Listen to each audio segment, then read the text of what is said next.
2025년 12월이네요. 한 해가 정말 서서히 저물어가는 시점인데요. 네, 이맘 때문에 유독 만남이 많아지죠. 맞아요. 그래서인지 저희에게 편안한 만남이라는 제목의 글을 보내주시면서 연말 모임이 계속되는데 어떤 관계가 정말 소중한 걸까? 어디에 마음을 쏟아야 할까? 이런 고민을 보내주셨어요. 하긴 다들 한 번쯤은 해보는 고민일 거예요, 연말에는. 그래서 오늘 저희가 바로 그 글을 가지고 한번 깊이 이야기를 나눠보려고 합니다. 네, 좋습니다. 글이 랄프 waldo 에머슨의 명언으로 시작하더라고요. 좋은 친구를 만나는 것은 인생의 가장 큰 축복 중 하나다. 이 문장에 밑줄까지 그어서 보내주셨어요.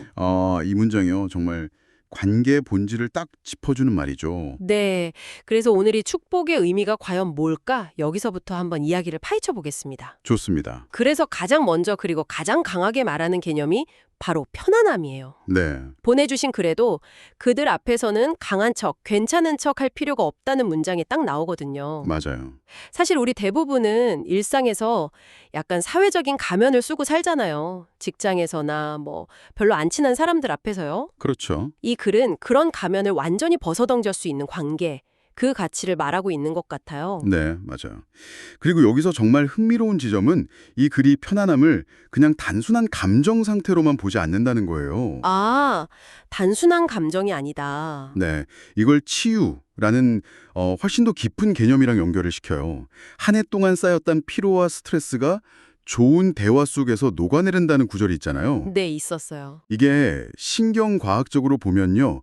우리 뇌의 그 투쟁 도피 반응이 있잖아요. 아, 네네. 그걸 비활성화시키는 거예요. 그러니까 완전한 심리적 안전 상태. 그걸 만들어준다는 의미로 볼 수 있는 거죠. 와, 경계심 스위치를 내린다. 이런 표현이 정말 와닿네요. 네, 바로 그거죠. 우리가 늘 켜두었던 그 스위치를 완전히 내릴 수 있는 상태. 어쩌면 우리가 사회생활에서 느끼는 피로감의 상당 부분이 바쁘게 일해서라기보다는 그 경계심 스위치를 계속 켜둬야 하는 것 때문에 오는 감정 소모일지도 모르겠어요. 정확합니다. 그래서도 아주 적절한 비유를 들잖아요. 네, 그 파티 비유요. 맞아요. 수많은 사람들이랑 명함 주고받는 화려한 연말 파티. 그리고 정말 친한 친구 몇 명이랑 잠옥바람으로 만나는 송년회. 전자는 에너지를 막 뺏어가는데 후자는 오히려 에너지를 채워준다고요? 바로 그 지점입니다. 저자는 그 차이가 만남의 목적에서 비롯된다고 분석을 해요. 아, 목적이요? 네, 네트워킹 같은 만남의 목적은 뭐랄까 가치 증명에 가깝죠. 내가 얼마나 유능하고 괜찮은 사람인지 보여줘야 하니까요. 그렇죠, 그렇죠. 반면에 우리가 지금 이야기하는 편안한 만남의 목적은 존재 확인에 있어요. 존재 확인. 네, 무언가를 증명할 필요 없이 그냥 나라는 존재 자체로 지금 이 실패하고 지친 모습 그대로 있어도 괜찮다는 확인을 받는 거죠. 아, 그 확인의 순간에 비로소 치유가 일어난다? 맞습니다. 바로 그거예요. 그렇군요. 가치 증명이 아니라 존재 확인. 그 차이가 만남의 질을 완전히 바꾸는 거네요. 네, 그리고 그 존재 확인은 결국 대화를 통해서 이루어지는 거겠죠?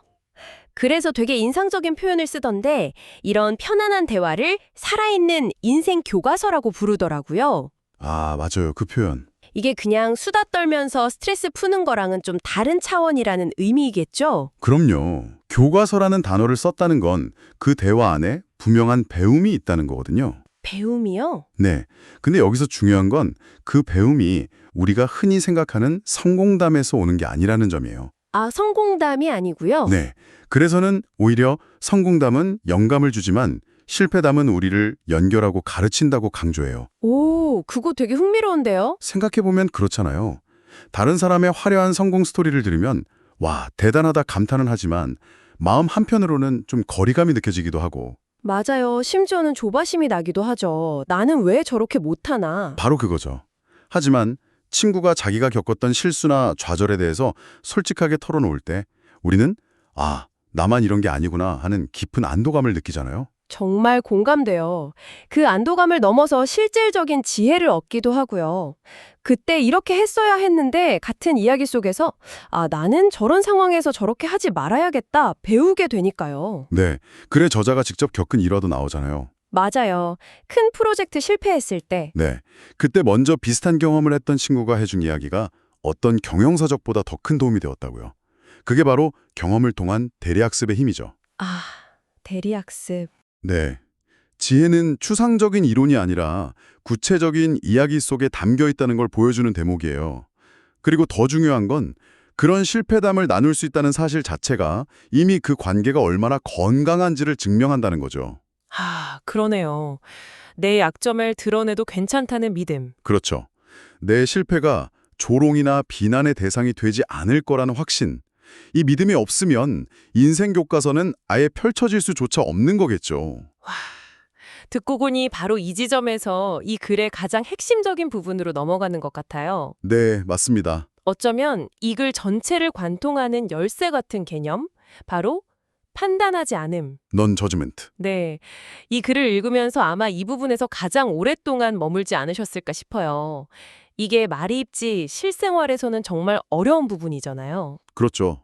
그래서 아주 구체적인 예시를 들어서 판단과 공감의 차이를 보여주죠. 네, 그 회사 그만두고 싶다는 친구 이야기요? 맞아요. 친구가 회사 너무 힘들어, 그만두고 싶어 라고 말했을 때 무심코 그래도 요즘 취업도 힘든데 좀 더 버텨봐야지 라고 말하는 것. 이게 조언의 형태를 띤 판단이라는 거예요. 아, 그 말 속에 성급하게 그만두는 건 어리석은 선택이다 라는 평가가 이미 깔려 있다는 거군요. 네, 그렇죠. 반면에 이 글에서 제시하는 판단하지 않는 대화법은 그랬구나. 얼마나 힘들었으면 그런 생각까지 했을까? 이렇게 말해주는 거고요. 맞습니다. 해결책을 제시하기 전에 상대방의 감정을 먼저 인정하고 읽어주는 것. 평가에서 공감으로의 전환이네요. 이 미묘한 차이가 관계의 문을 열거나 혹은 닫게 만드는 결정적인 역할을 하는 것 같아요. 네. 저자는 우리가 조언과 판단을 자주 혼동한다고 지적하거든요. 아, 상대를 위한다는 명목으로 너무 쉽게 충고를 하지만 사실 대부분의 경우에 상대방에게 필요한 건 해결책이 아니라는 거죠. 해결책이 아니라 네. 자신의 감정이 온전히 수용받는 경험. 네가 잘못했어가 아니라 네 입장에서는 충분히 그럴 수 있었겠다는 말을 듣는 순간 비로소 마음속 깊은 이야기를 꺼낼 용기가 생기는 거니까요. 듣다 보니까 한편으로는 이런 의문도 생겨요.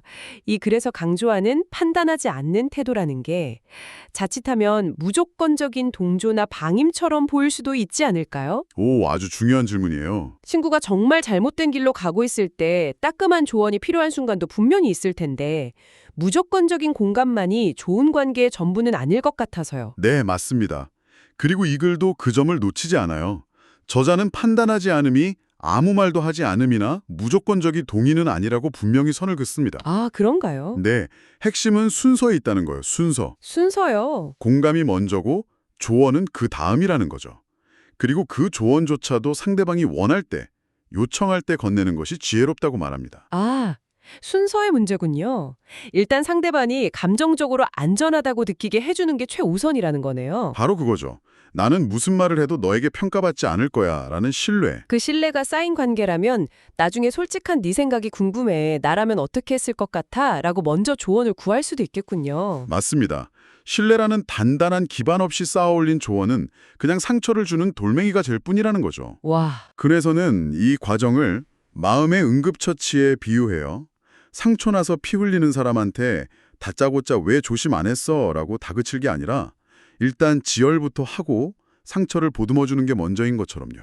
관계에서도 감정의 응급처치가, 즉 공감이 우선되어야 한다는 통찰이네요. 네, 자, 그럼 지금까지 나눈 이야기들을 우리 삶에 또 연말연시 만남에 어떻게 적용할 수 있을지 글의 후반부는 구체적인 행동 지침으로 넘어가는데요. 네. 첫 번째가 바로 감사의 표현이었죠. 맞아요. 여기서도 중요한 건 표현이라는 행동이에요. 마음속으로만 고마워하는 침묵의 감사는 아무 의미 없다고 그런 딱 잘라 말하죠. 아, 올해 네가 있어서 정말 힘이 됐어. 혹은 지난번에 네가 해준 그 말 덕분에 잘 버텼어. 네. 그렇게 구체적인 말과 행동으로 보여주라고 강조하죠. 어쩌면 연말 모임에서 가장 먼저 실천해 볼 수 있는 부분이 아닐까 싶어요. 전화 한 통 짧은 문자 메시지. 이런 작은 행동들이 관계를 지탱한다는 조언이 참 인상 깊었어요. 그리고 또 한 가지. 이런 좋은 관계는 저절로 유지되지 않는다는 점을 아주 현실적으로 상기시켜 주더라고요. 네. 바쁘다는 핑계로 미루다 보면 관계의 텃밭은 잡초만 무성해진다는 그 경고. 맞아요. 그 텃밭 비유가 이 글의 핵심을 잘 보여주는 것 같아요. 그렇죠. 좋은 관계는 한 번 얻으면 영원히 가는 완성품이 아니라 계속해서 가꾸고 돌봐야 하는 살아있는 유기체 같다는 거죠. 시간과 노력을 투자하지 않으면 자연스럽게 멀어지는 게 당연하다. 네. 그래서 저자는 작더라도 꾸준한 만남, 짧더라도 진심 어린 연락을 계속 이어가라고 조언합니다. 결국 우리가 나누었던 편안함, 치유, 공감 같은 것들은 오랜 시간 함께 울고 웃으며 쌓아온 신뢰라는 자양분이 위에서만 피어나는 꽃과 같으니까요. 정말 오늘 편안한 만남이라는 글을 깊이 있게 들여다본 것 같네요. 네, 정리를 좀 해보면 진정한 관계란 사회적 가면을 벗는 편안함을 주고 실패담까지 나누면서 서로에게 인생 교과서가 되어주고 그 기반에는 판단하지 않는 공감이 있다는 이야기였어요. 맞습니다. 그리고 이 모든 건 그냥 주어지는 게 아니라 감사 표현과 꾸준한 노력으로 가꿔나가야 하는 소중한 자산이라는 점까지요. 네. 그리고 이 글이 우리에게 또 다른 중요한 역할을 상기시켜주는 것 같아요. 어떤 역할일까요? 우리가 그런 축복을 받기만 하는 존재가 아니라는 거죠. 먼저 누군가의 이야기를 판단 없이 들어주고 진심으로 공감해 줌으로써 다른 사람에게 그런 축복이 되어줄 수 있다는 사실이요. 아, 내가 누군가에게 그런 편안한 사람이 되어줄 수 있다. 네, 바로 그거죠. 그 관점의 전환이 이 글이 주는 마지막 선물 같나요? 오늘 나눈 이야기들은 아마 듣고 계신 당신에게 마지막으로 이런 질문을 던지고 있는 것 같습니다. 네, 올 한 해 당신의 갑옷을 잠시 내려놓고 아직 나누지 못한 솔직한 이야기는 무엇인가요? 그리고 그 이야기를 그저 온전히 이해받기 위해 꺼내놓을 수 있는 편안한 사람은 누구인가요? 그리고 더 나아가서 이번 연말에는 과연 누가 당신 앞에서 자신의 가장 솔직한 이야기를 꺼내놓을 수 있을까요? 당신이 그 사람에게 기꺼이 그런 편안한 존재가 되어줄 준비가 되었는지 이 글은 묻고 있는지도 모릅니다. 조언이 아닌 존재 자체로 위로가 되는 만남. 당신의 연말이 그런 시간들로 채워지기를 바라게 되네요.